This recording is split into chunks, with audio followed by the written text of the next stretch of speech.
Mheshimiwa mgeni rasmi, ni nasaha za mwenyekiti wa kamati ya utendaji ya TISTA Sheikh Muhammad Qasim.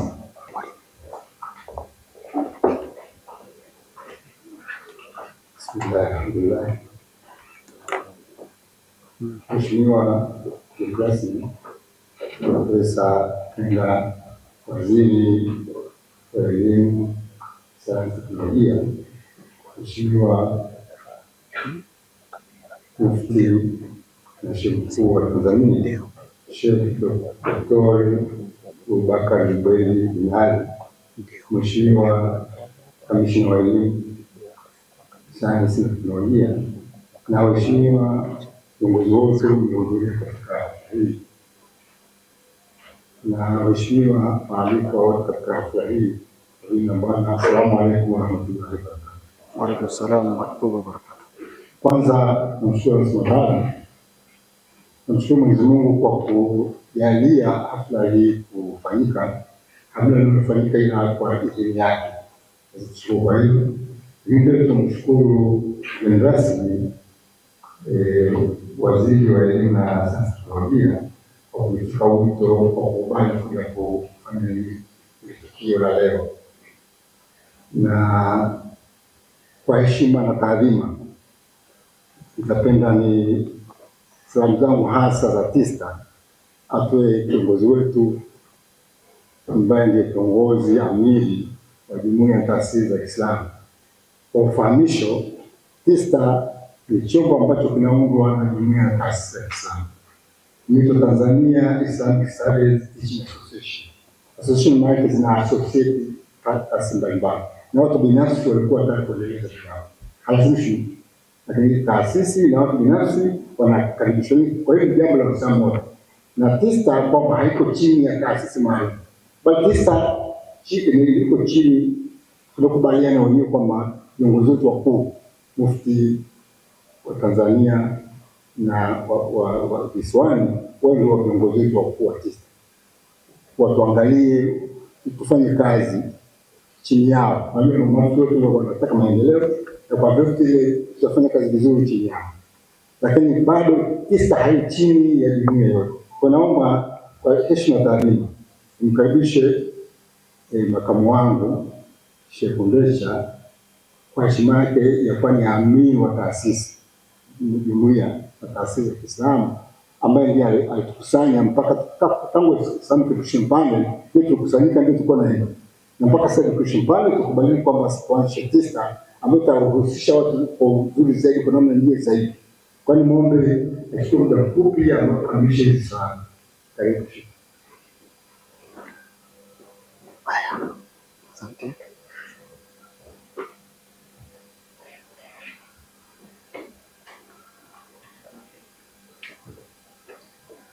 Bismillahirrahmanirrahim. Alhamdulillah, wassalatu wassalamu ala rasulillah sallallahu alaihi wasallam. Mheshimiwa mgeni rasmi na Mheshimiwa Mufti na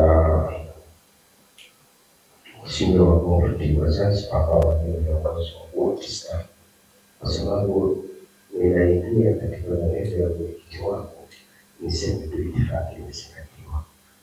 Niseme haya yaliyonituma amiri wangu au mwenyekiti wangu kusema. La kwanza niseme TISTA ni kipimo kizuri cha mashirikiano ya taasisi baina ya Waislamu, ili kusimama tunaomba mshike, na mimi kama nilivyowaahidi nitaendelea kufanya kazi kwa hali na mali ili ifanikiwe.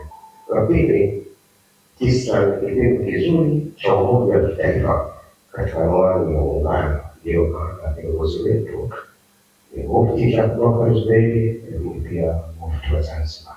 Hii inaakisi mashirikiano yetu ya kimuungano baina ya Waislamu wa pande zote mbili.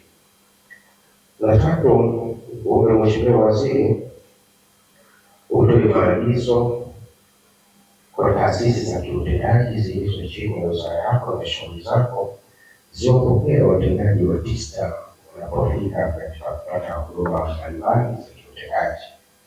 Hatutegemei tutaweza kumtuma siku moja Sheikh Abubakar Zuberi, wala hatutegemei kumtuma Mufti wa Zanzibar. au watatuagiza sisi na watendaji wetu ndio watakaokuja katika ofisi. Kwa hivyo niombe Mheshimiwa Waziri ndio agizo juu kwa watendaji wa TISTA wanapokuja kwenye ofisi zao basi wapate huduma stahiki na ili kurahisisha utendaji. Nne, TISTA ni kipimo cha ushirikiano baina ya Waislamu na serikali yao.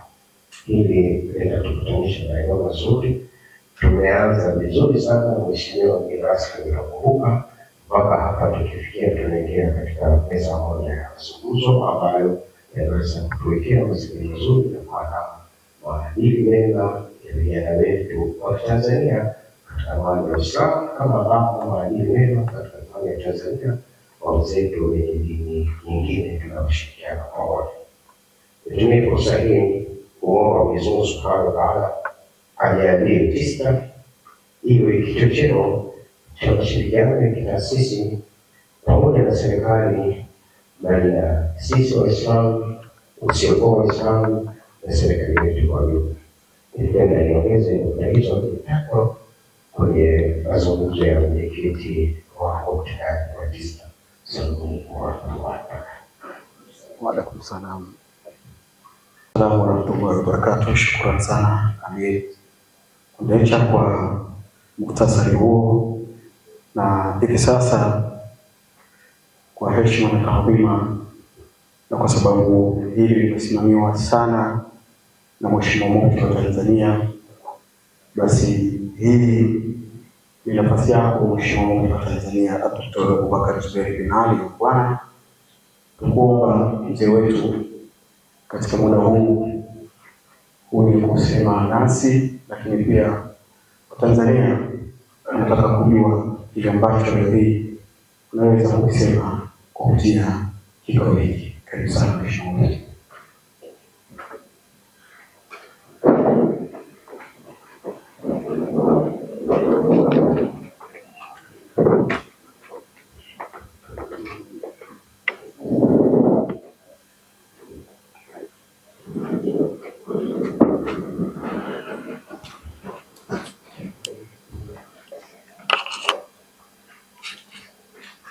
بسم الله الرحمن الرحيم.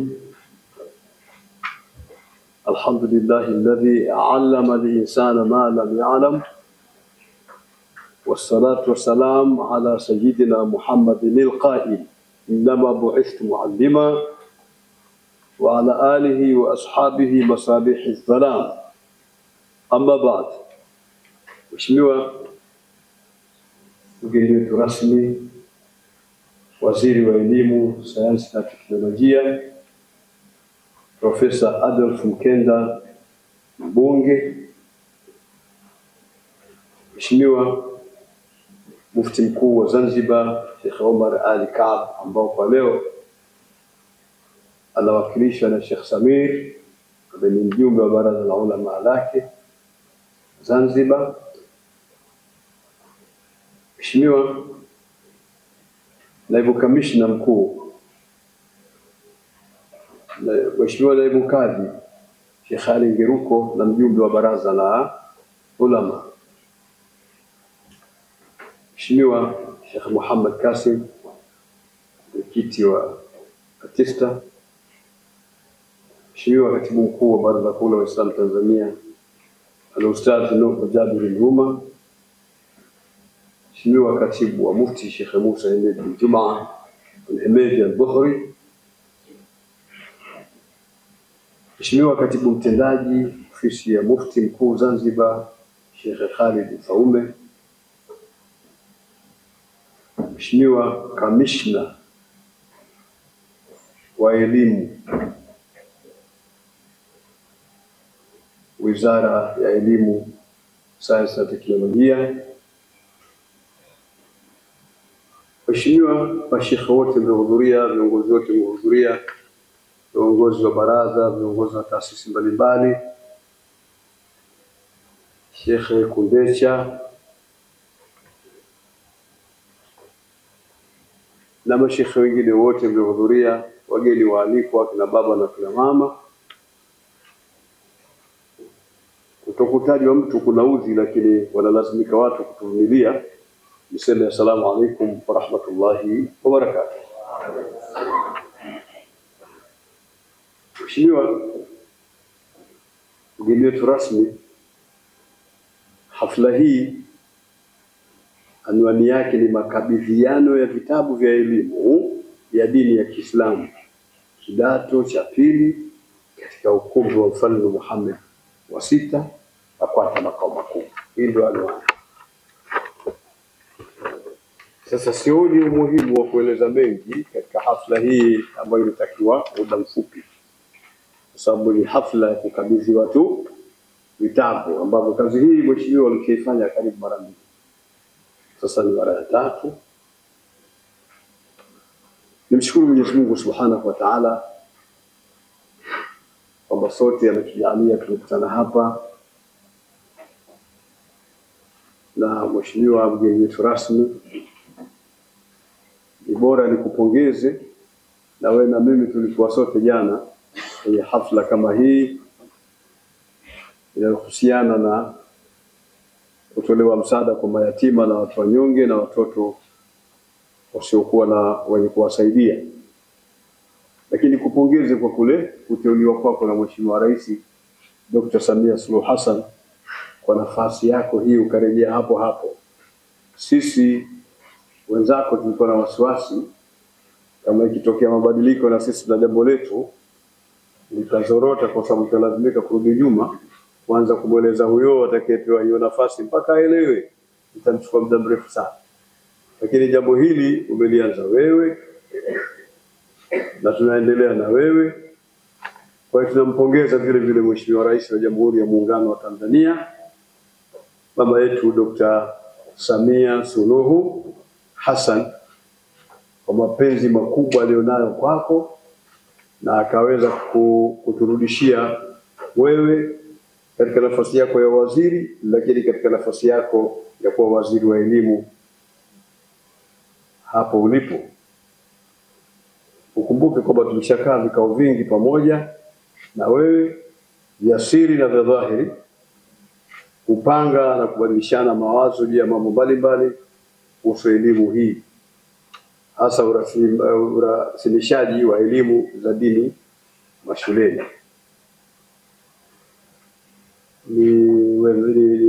Nikubali kwamba ulikuwa mwepesi sana kupokea ushauri wetu na kuutekeleza. Sisi tunavyojua, mtu akiwa katika ngazi kama ulionayo wewe, ukitaka kuzungumza naye unatafuta namna gani, njia ya kuzunguka kuweza kumweleza jambo. Kwa hiyo unatumia mizungu mingi sana mpaka kumfikishia lile unalotaka kufikishia. Lakini wewe umekuwa mwazi, umekuwa mkaribu, umekuwa mwepesi, umetufanya pia kama rafiki zako, kama ndugu zako, kama jamaa zako. Mwenyezi Mungu akuhifadhi na akulinde.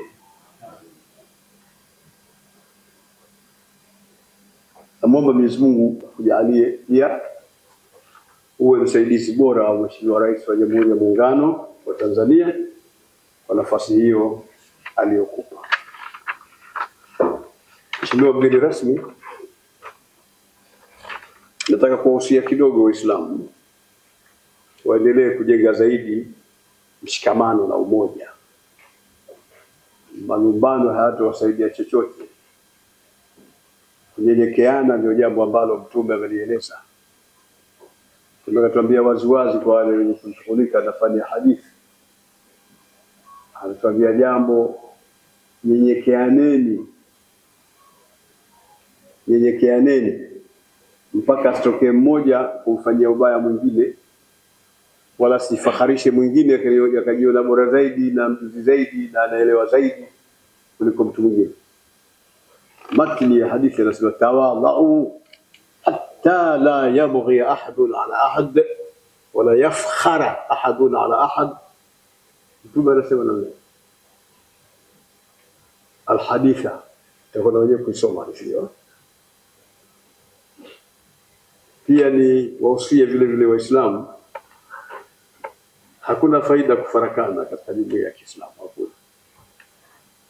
Nimerudisha tu katika ilmu tarikh, someni vitabu vya tarikh, hasa vile vinavyofungamana na Waislamu walipokuwa wanaishi Ulaya kule Spain. Mnaangalia mipira kule Spain na Barcelona hapa nini? Angalieni jinsi walivyokaa miaka 800 na kitu. Na dola ikaitwa ni ad-dawlatul islamiyya. Lakini walipokubali kuingiza harfu mbaya, Mwenyezi Mungu aliona fatafshalu, basi walishindwa na maadui wakaweza kuwaingilia, wakaiba ilmu zote, wakawapiga, vikatupwa vitabu vingi baharini mpaka bahari kageuka rangi. Sehemu ambayo imetupwa vile vitabu ilionekana rangi yake ibadilika, sababu walikuwa wanaandika vitabu kwa wino wa miti. Wakaharibikiwa kwa lugha ya haraka, wakaharibikiwa. Kwa sababu gani? Wameruhusu upepo mbaya kuingia, jambo ambalo ni haram kwa Muislamu, juu ya Muislamu mwenzake, haram. Wakaona haina haja, acha hiyo haram tuifanye tu, wakafanya, mwisho wake wakaharibikiwa kule Spain. Akatoka mtu mmoja kutoka mashariki kuja magharibi, yani kutoka maeneo ya Iraq, Baghdad, mwanachuoni mkubwa na mshairi mkubwa sana, akaja Spain kwa ni magharibi, akaangalia vitu vilivyokuwa wanavitawala, ilmu zilizokuwa zinachimbuliwa, ilmu ya mambo ya uinjinia, mambo ya udaktari, mambo ya nini, yote yameharibika, na wenyewe waliokuwa na ilmu hizo wameuliwa wengine hivi.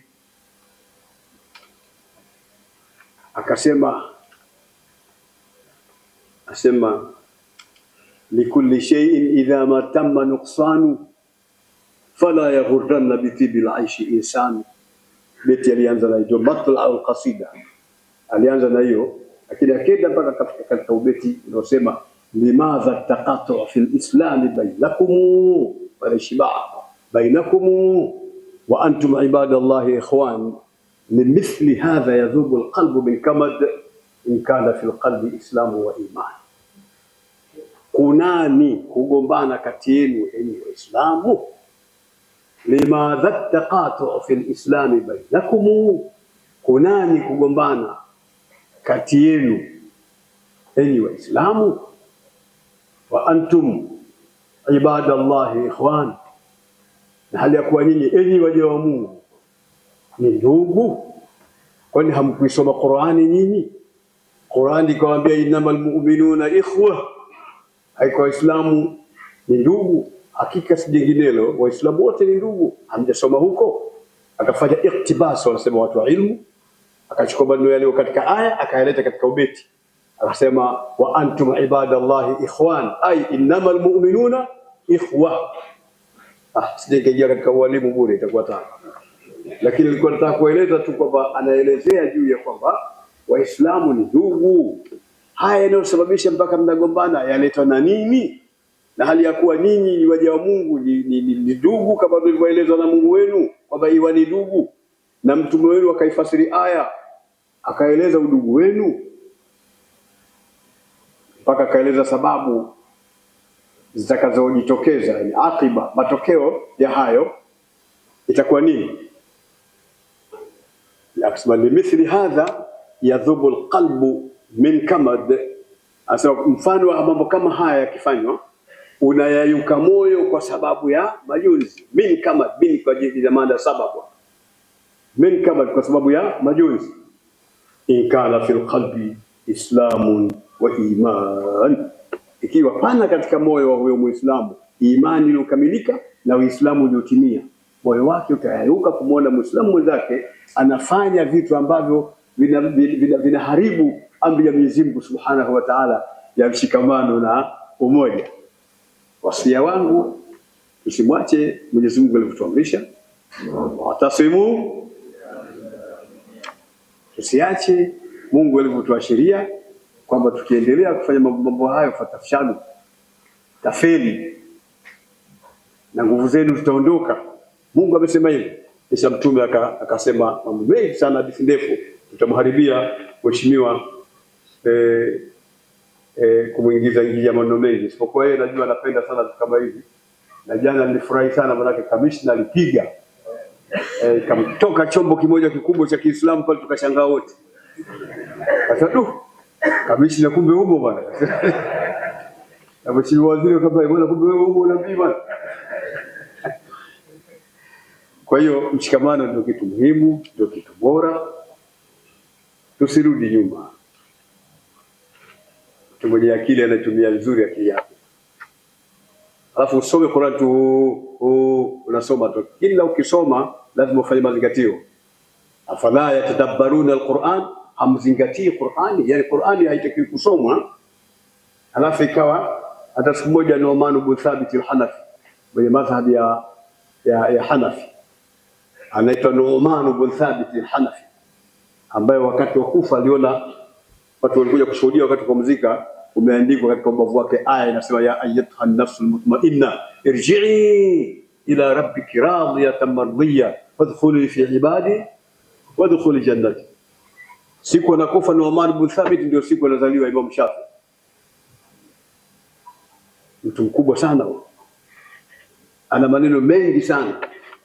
Amenikonyeza hapa Sheikh Musa, sio siendelee, muda mkubwa sana, acha niache.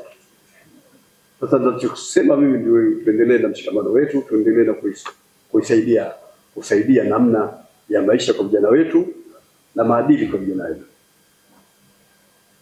Tukushukuru mheshimiwa kwa sababu jambo ulilolijenga linalohusiana na elimu.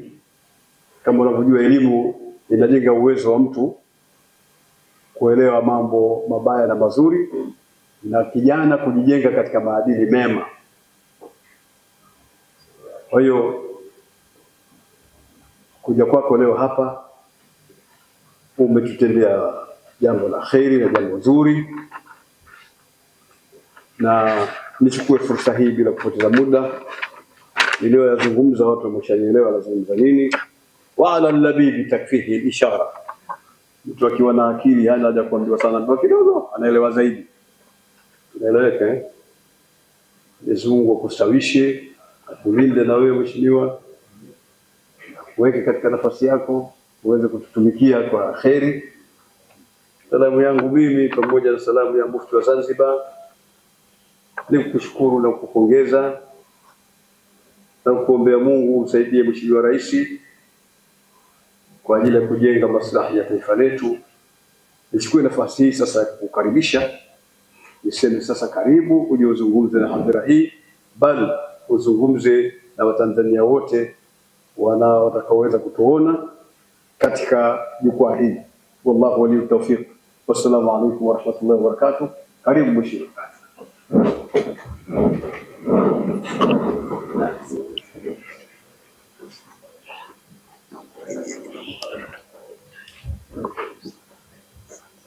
Asanteni sana. Asante na mtukae.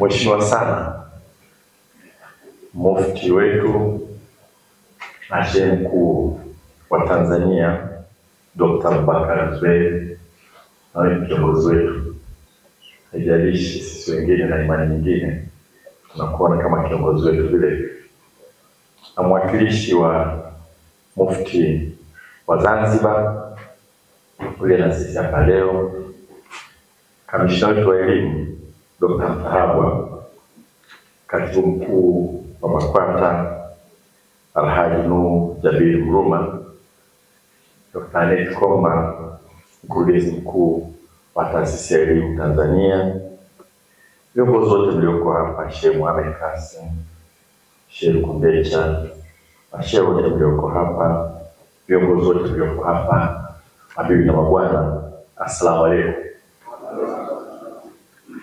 Kwa nakushukuru sana Mheshimiwa Mufti kwa heshima ulionipa na kunikaribisha na maneno mazuri uliyoyasema, na kwa uongozi wako kwa ujumla wote. Mimi siwezi kuja hapa bila kukaribishwa.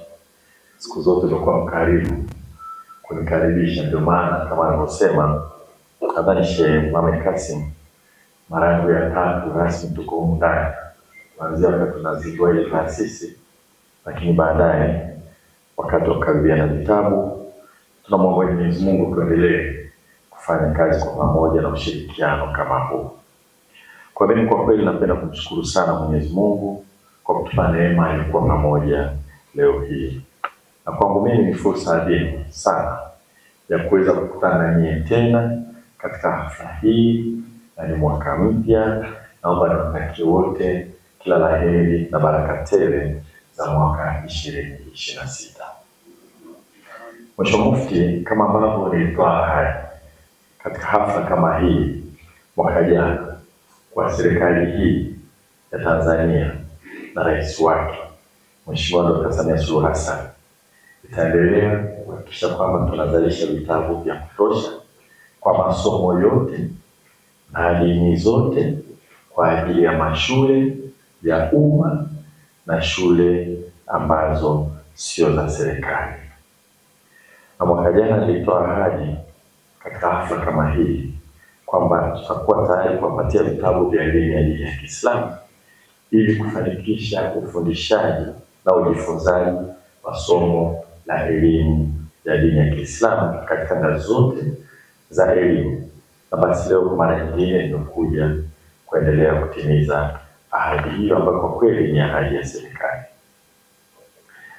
Mheshimiwa Mufti, kabla mkabidhi vitabu hivyo, naomba tu niruhusu niwashukuru sana BAKWATA na taasisi nyingine zote ambazo chini ya uongozi wako wamejumuika pamoja kwa ajili ya kazi hii ya kuandaa vitabu hivi. Kama wanavyofahamu Mheshimiwa Mufti, chini ya uongozi wako taasisi nyingine zote za dini ya Kiislamu zilianzisha Islamic Studies Teaching Association TISTA kama chombo ambacho ndio chombo rasmi kilichoundwa kwa lengo la kusimamia na kuratibu somo la dini la Kiislamu hapa nchini. Hiyo imeturahisishia sisi kazi, kwa sababu serikali haiwezi kuwa na maudhui ya masomo ya dini. Maudhui, maelekezo yanatoka kwa viongozi wa dini husika. Na kwa kuwa na hiki chombo TISTA, kwa kweli imeturahisishia, kwa sababu sisi tunapokea. Kazi yetu ni kuwezesha, tunapata vitabu, tunachapisha, tunavigawa kwenye mashule. Na leo hii tutagawa kwa ajili ya shule nyingine ambazo sio za serikali. Nimhakikishie Sheikh Kundeche kwamba tunaitambua TISTA, tunaitambua. Chombo hicho kimetambuliwa na Mheshimiwa Mufti, na sisi watumishi wa serikali na taasisi zetu zote tutaendelea kutoa ushirikiano kwa kadri inavyowezekana. Na patakapokuwa na tatizo tutapenda kujua. Sasa unaweza kufika mahali fulani watu wasijue, lakini sisi tulioko tunajua. Na mfano Dr. Anet Komba anafahamu, yuko hapa pamoja na sisi, anashirikiana na kamishna wa elimu yupo. Kwa napenda kutoa wasiwasi kabisa Mheshimiwa Sheikh Kundeche kwamba patakapotokea changamoto ya mawasiliano tuko tayari kwa ajili ya kuhakikisha kwamba tunaitatua. Kwa hiyo napenda kuipongeza sana TISTA kwa kukamilisha kazi ya uandishi wa vitabu vya elimu ya dini ya Kiislamu na kiongozi cha mwalimu kwa kidato cha kwanza, cha pili na cha tano. Na nimejulishwa kuwa kwa sasa mpo katika hatua za mwisho kabisa za kukamilisha uidhinishaji wa kitabu cha elimu ya dini ya Kiislamu kidato cha 6. Kama ilivyo ada, pale mtakapokamilisha kazi ya uandishi wa kitabu cha kidato cha 6 na vyote vilivyobaki ambavyo ni kidato cha 3 na 4, baada ya vitabu hivi kupewa ithibati na kamishna wa elimu, serikali itavichapa na kusambaza katika shule za umma na kuwapatia nyie nakala kadhaa kwa ajili ya kusambaza katika shule zisizo na umiliki wa serikali wa Tanzania bara na pia kwa upande wa Zanzibar. Mheshimiwa Mufti, mtaala ulioboreshwa wa mwaka 2023 umebainisha wazi umuhimu na lengo la kufundisha masomo ya dini ya kwamba ni kwanza kukuza maadili na tabia njema. ili kuwawezesha wanafunzi kuelewa na kuthamini imani zao na za wengine. Na tatu, kukuza mshikamano wa kijamii na uvumilivu kati ya makundi mbalimbali ya kidini. Basi serikali itaendelea kusimamia na kuhakikisha kuwa masomo haya yanafundishwa na kuna kuwepo na vitabu na kiongozi cha mwalimu kwa ajili ya kuwawezesha ufundishaji na ujifunzaji. Na najua katika risala yale mambo ambayo sasa yamekuja tena mara nyingine, na nishahidi tunayafanyia kazi. Tunajaribu kuyafanyia kazi kwa namna ya umakini, kwa sababu masuala ya dini hizi lazima tuwe nazo kwa umakini. Kwa kweli mufti watusaidia sana, na unajua mwanzoni kulikuwa na changamoto. Sisi kazi yetu lazima kufuata na kufanya hivyo kwa dini zote na madhehebu yote. Kwa kuwa na system inatusaidia. Hasa baadhi ya kazi nyingine ukiona zinachelewa kidogo, ni kujaribu kutafuta mwafaka ambao hautatuletea changamoto kwenda mbele, lakini hatusahau yale yote ambayo yamekuwa yametuambia. Mheshimiwa Mufti, nimesikiliza kwa makini sana risala hiyo kwa ujumla wake. Tutarudi tena wakati mwingine kwa ajili ya kuwaeleza tumefikia wapi. Kwa mfano, urasimishaji wa elimu ya dini na ajira za walimu wa dini. Na nimefurahi sana maelezo yaliyotoka hapa kwamba hatutoweza, na nimesikiliza kutoka kwenu na nimefurahi kusema kwamba tutamwajiri mwalimu wa dini tu. Lazima tuwe na mkakati ukimwajiri mtu aweze kufundisha dini na somo jingine, kwa sababu hatuajiri mwalimu wa somo moja tu katika shule zetu. Itakuwa ni kazi kubwa sana kwenye bajeti ya serikali, na sisi tutaendelea kuhimiza katika vyuo vyetu vya ualimu kuhakikisha kwamba na vyuo vingine vyote kuhakikisha kwamba wanaosoma masomo ya ualimu wajitahidi kuchukua na dini, na sisi wakati wa ajira tujitahidi kuhakikisha kwamba wanaajiriwa, kwa sababu vile vile kuna nyongeza ya somo la dini. Kwa hata ajiriwa kama mwalimu wa dini, atajiriwa kama mwalimu atafundisha lugha ya hisabati na dini, au Kiswahili na dini, au Kiswahili hisabati na dini, huko mbele tutafundisha na Kiarabu na kadhalika. Hilo tutakwenda nalo Mheshimiwa Mufti wakati tutakapokuwa tukiongeza ajira, na sisi tutajitahidi sana kufanya maandalizi ya kuwapata walimu kama hao. Na bahati nzuri kwa upande wenu nimesikia kwamba walimu wapo, kwa swala la sisi kuendelea kujipanga. Mheshimiwa Mufti, kabla shule haijafunguliwa leo nitakukabidhi jumla ya vitabu 5,000 nakala 5,000 za vitabu vya kiada vya somo la elimu ya dini ya Kiislamu vya sekondari kidato cha pili vyenye thamani ya shilingi milioni 16 na nakala 1,000 ya vitabu vya kiongozi cha mwalimu vyenye thamani ya shilingi milioni 1,200,000. Hivyo jumla nitakukabidhi vitabu vyenye thamani ya shilingi milioni 17,200,000. Kama nilivyosema hapo awali, kama nilivyosema hapo awali, vitabu hivi kwa ajili ya matumizi ya shule ambazo hazimilikiwi na serikali zinazofundisha somo hili Tanzania bara na upande wa Zanzibar. Kwa upande wa shule zinazomilikiwa na serikali, Taasisi ya Elimu Tanzania imeshakamilisha usambazaji wa vitabu hivi, ambapo jumla ya nakala 42,868 ya vitabu vya kiada vya somo hili na nakala 702 ya kiongozi cha mwalimu zimeshasambazwa katika halmashauri zote kwa uwiano wa kitabu kimoja mwanafunzi mmoja. Kwa hiyo kwenye shule za umma hizi tayari tumeshasambaza. Ni imani yetu kuwa vitabu vitakapokabidhi leo vitawafikia walengwa wote waliokusudiwa kwa wakati, na hii ni kwa sababu kwa wazazi wanataka kuvinunua vile vitabu kwa ajili ya wanafunzi wao. Ziko shule nyingine sio za serikali, hatupeleke vitabu moja kwa moja, wanavinunua.